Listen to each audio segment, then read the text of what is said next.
indeed. Hello, Rory. Hello, Ben. Welcome to this. I said I wasn't going to shout. Yeah, you said you weren't going to bellow. Normal volume. I won't shout, normal Don't volume. vibrate with the microphone. No. Okay, right. So today we are answering the question, why do we get fat? Yes. And Why do we get fat? second to that question is, should meal deals and promotions on junk food be banned? And the reason we're asking that is because this week we were interviewed for ITV News, and that's the question they asked. So I thought it'd make a nice podcast/video to discuss. Should we talk about why everyone who's out there watching thinks we get fat first? Yes. Should we debunk the myth? Shall I say it? Or Yeah, shall I go say on, it? go for it. Because I eat too much and I don't exercise enough. Why is that wrong? Why is that wrong? Because when you eat less and try and exercise more, it doesn't quite work, does it? No. There's this idea, isn't there, that you can't out-train a bad diet, and that we tend to accelerate. Well, we do. If we're doing the type of training we do here, whole body, functional combination of resistance, and resistance, for anyone that doesn't know, it's a weight acting against gravity, so it might be something that you're actually picking up and moving like a heavy object, but it could just be the weight of your body. When we're doing resistance training and we're combining that with cardio, which we think of as conditioning, and combining those movements together, we're upgrading our metabolism. And when you upgrade your metabolic rate, you want to eat more and consume more, hopefully of the right things. And if you consume the right things, you're fine. But if you eat more of the wrong things, What happens? you just stay fat and keep getting fatter, no matter how much exercise you do. But why do we keep getting fat? Well, I think shall we draw a picture? Let's draw a picture. I think most Choice of three colours. most people think it works like this, doesn't it? That if we've got some good colours, if we say that we think about calories, don't we? Traditionally, dieting is about calories. It's about right? calorie restriction. Calories in, calories out. Exactly, and that somehow if you can magically balance the calories in with the calories out, you're going to stay the same weight, and if you can burn more calories than you consume, you're going to lose weight, and vice versa. If you eat more calories than you burn, you're going to gain weight. This is the idea. Well, it's bullshit, isn't it? Yep, it's bullshit. Yeah. Well, all right. Well, let's caveat it with maybe It's good if you could measure it. yes, there is that. And you had and you understood the rest of nutrition. Yes. So the answer is, as with everything in nutrition, calories, it doesn't work all the time because... And also, Ben's absolutely right about if you could measure things accurately, and not just, and what I mean by that is if you had any understanding of the calories you actually burnt through exercise, that wasn't some sort of crude generalization based on the average member of the population. And also you need to understand your metabolic rate and everything that's personal about you, so that when you read that packet, if Ben picks up that sandwich in the supermarket, never does. No. Always makes his own sandwiches. Always. If he picks up that packet and it says, 383 calories, that's going to have a different impact on his body to mine, to somebody else's. And so even if you've got accurate measuring, you've still got the personalization of you and your metabolism. But anyway, let's talk about why, even if you could measure it accurately, it wouldn't work. Because Can't ever have a meal deal ever again. no, let's say we start at 2,000 calories a day and you cut that to 1,600 calories a day. And so I'm going to keep red for calories, by the way, black for metabolism. So let's say your metabolic rate is used to kind of ticking along because you're eating 2,000 calories a day. And then you go to cut those calories down to that kind of 1,600 level. Well, this takes a bit of time to catch up. Metabolism. Yeah, metabolism. And so it'll slow down in adjustment to the calories that you're consuming. But when your metabolism slows, so does the rate at which your body oxidizes fat, which basically means burns fat, right? And it'll also slow down the amount of muscle production. And muscles are huge engines and they require a lot of fuel. So actually, from a fat burning point of view, you want to gain muscle because it's going to consume more of those calories. And then you get down here, and life down here is pretty miserable, and nobody can sustain that. And that's about 2 months, let's say, because that's about all you can do in terms of consumption, the average person. So then that kind of, let's have another pen, Ben. Should we have another pen? Green. So that's weight, and then your weight's going to come down as well, but there's going to be muscle and fat and bone density and water, and only one of those 4 things you really want to cut, don't you, which is the body fat, because you want to keep your bone density. So you want to keep your bone density, you don't want osteoporosis? No, and you want to increase your muscle mass, and you want to be adequately hydrated for everything. So then, and then you get that like fat loss plateau, and your willpower breaks around here. So what happens? You start eating more calories again because you've exhausted all that willpower in 2 months. But your metabolism is now down here in the gutter. So now your weight bounces back, but it returns to a higher level than where you started in the first place, because that's your body's natural adaptation to the sense that it's in starvation. And then your metabolism's going to come back up again, and you're going to come back to the beginning, to that cycle, and that's yo-yo dieting. How do people feel when they're down here? You feel terrible because you're surviving on fewer calories than your body needs every day. So your energy's low, you feel lethargic, you don't want to work out, you feel like you're missing out on foods that you love and experiences, and you're not having fun with your friends and family and everything else. But also now your weight loss has plateaued, so you're thinking, what's the point of doing this? Because I'm no longer losing any weight, yet I feel awful. So then you quit, go back to what you're doing before. And then you feel like absolute shit. Yeah, so it's just a shit cycle. It's a shit cycle. We should call this the shit cycle. Yeah. Can you explain why this happens to our bodies? Like evolutionary, there's a reason for this, right? Yeah, so if this is, say, let's go back 10, pre-farming.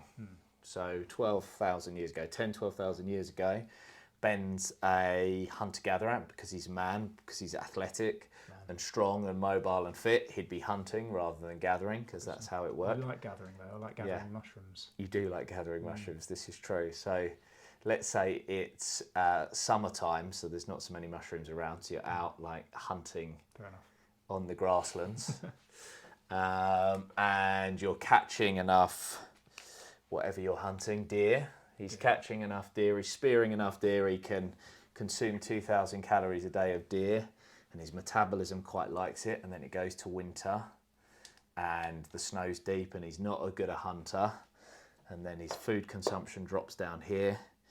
His metabolic rate is naturally going to slow, and around this level his body's going to go into like starvation mode. Let's just put starve there.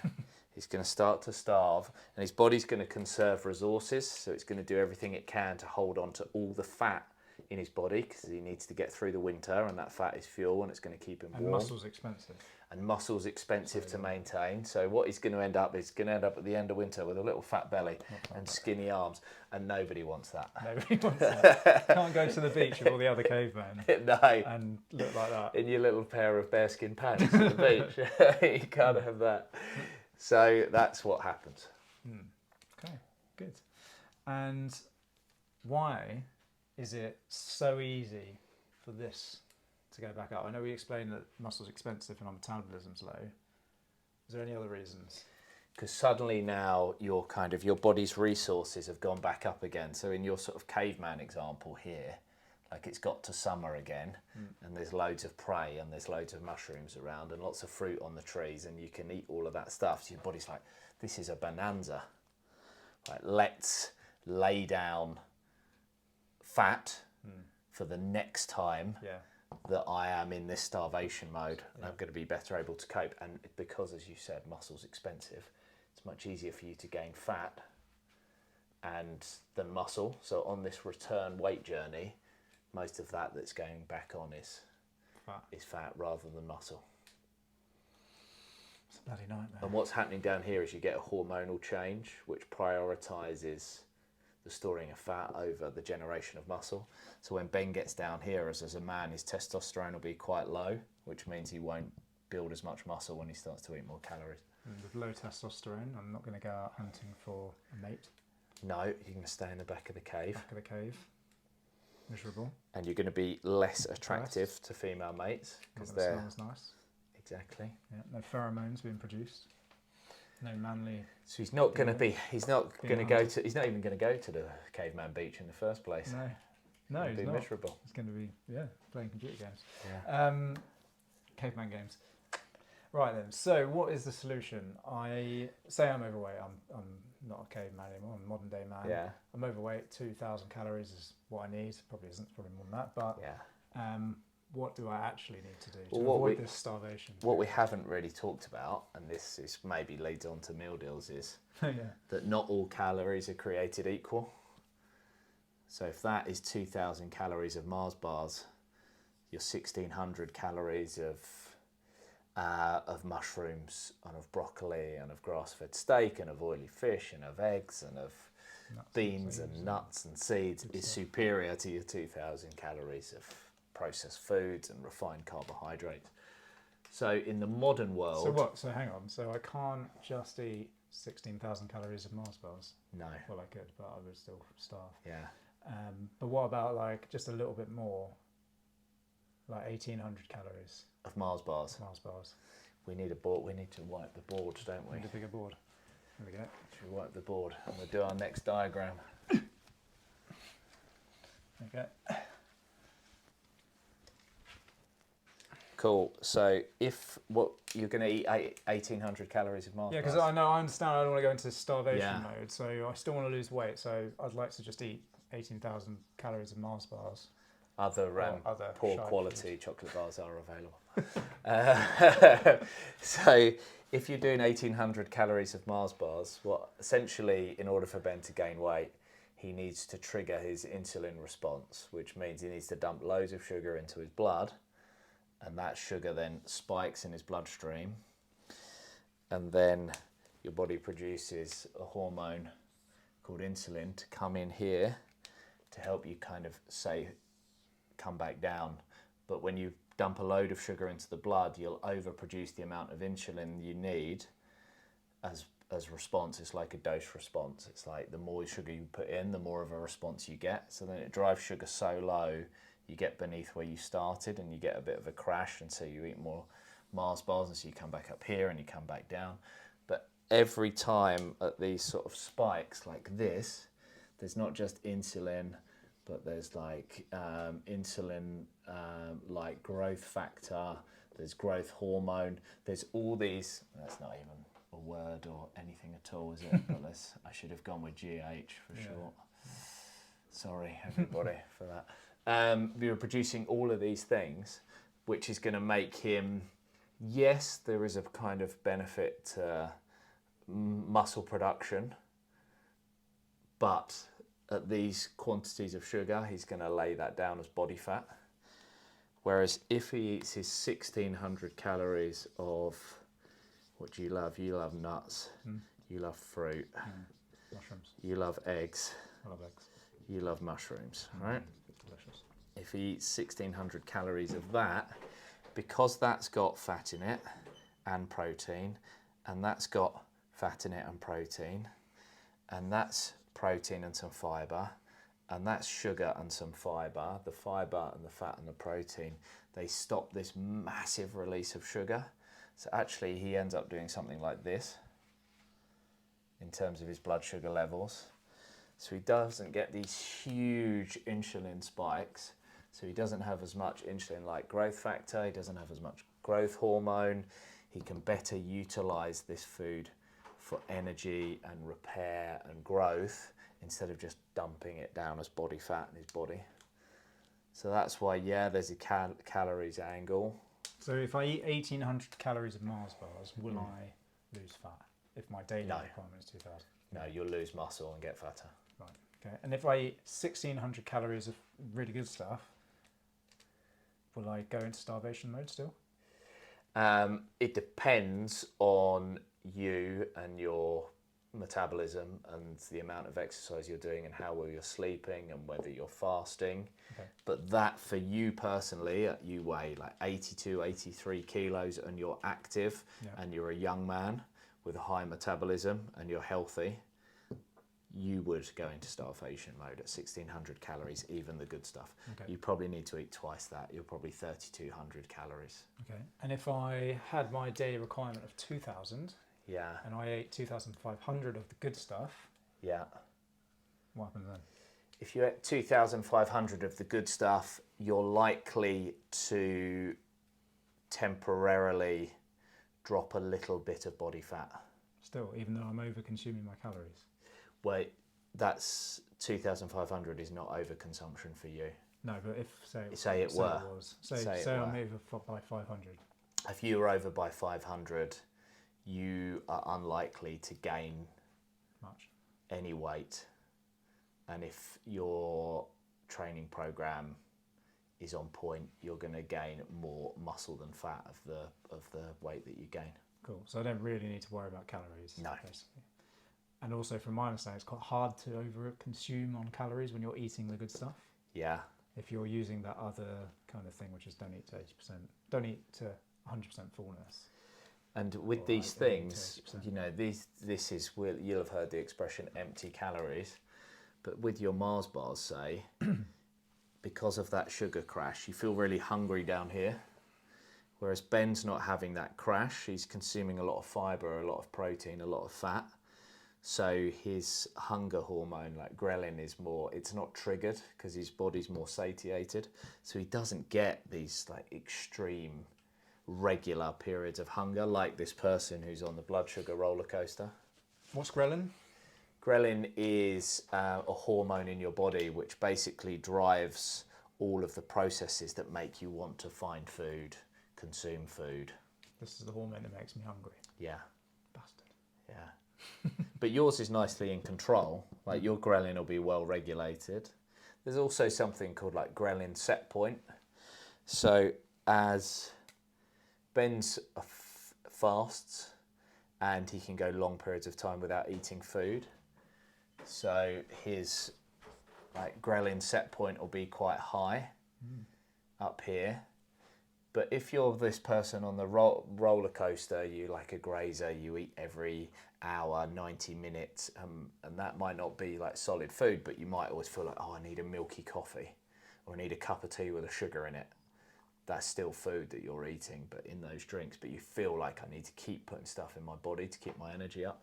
Your ghrelin set point's quite low. So you always need to train yourself to So to you deal need with to this. sort of go on that journey, basically.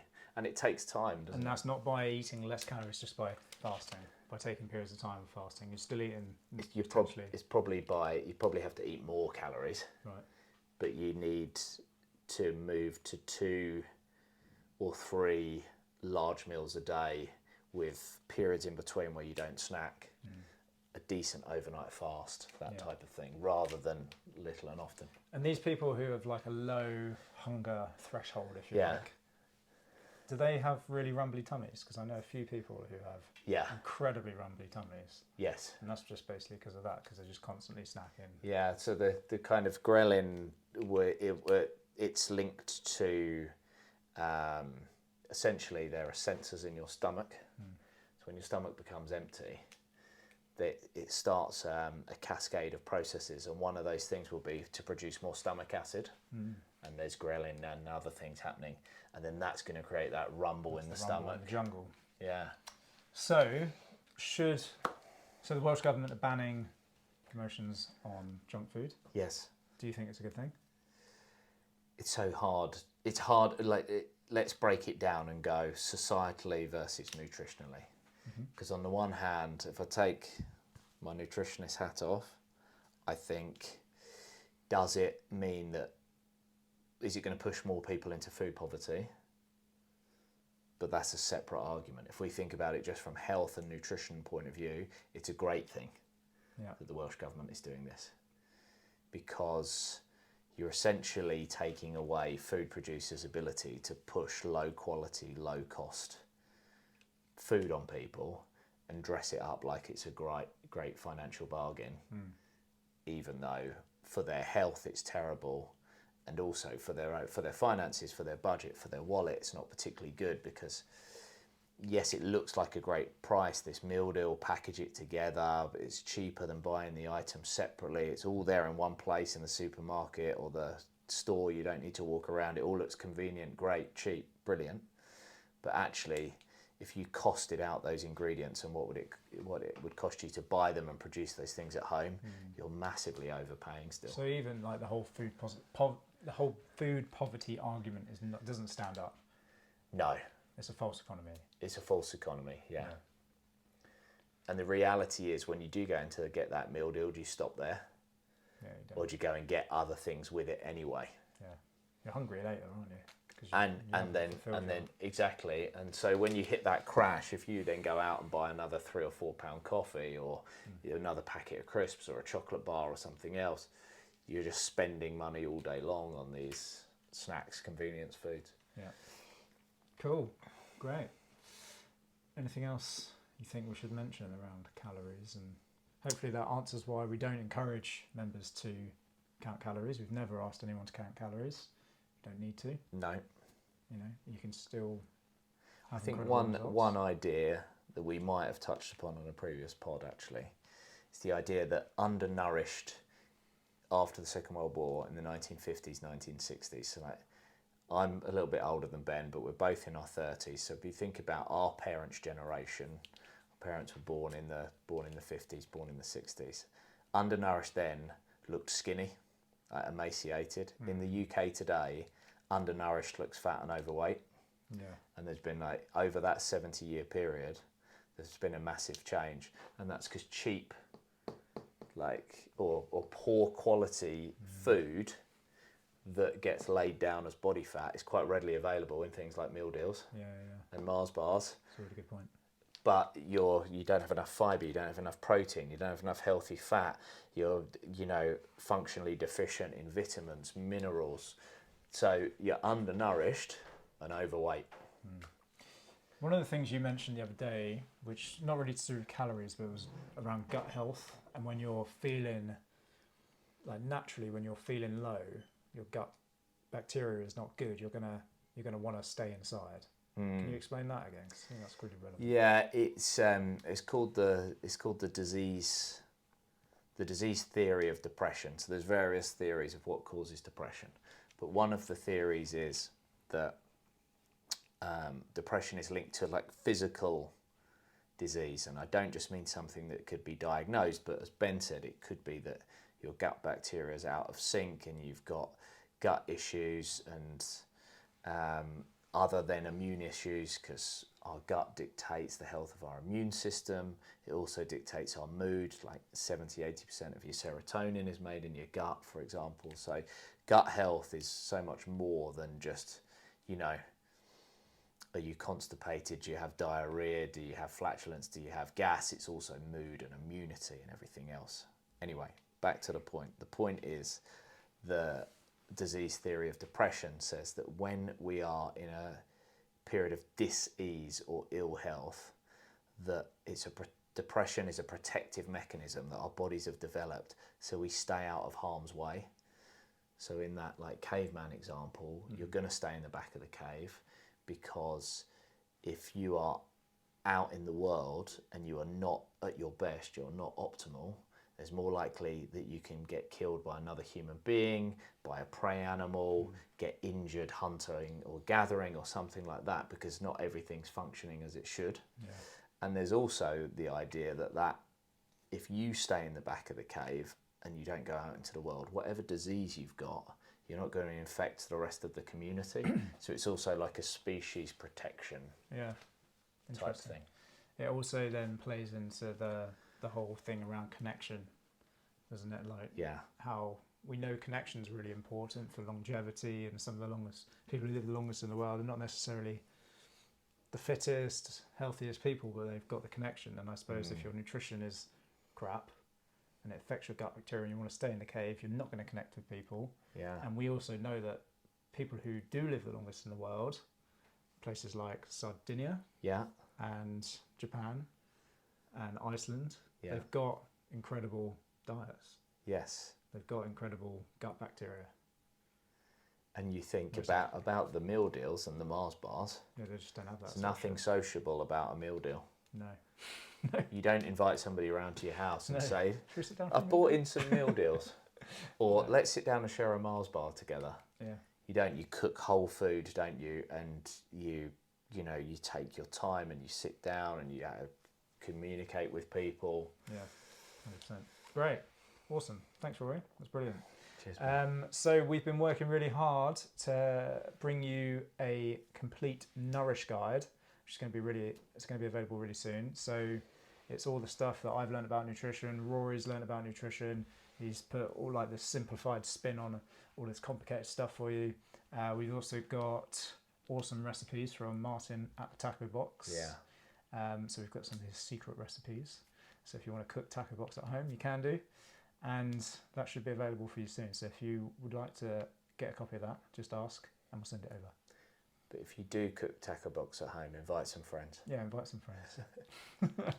And box it up for lunch next day. Yeah. All right. Lovely. Cheers, mate. Cheers.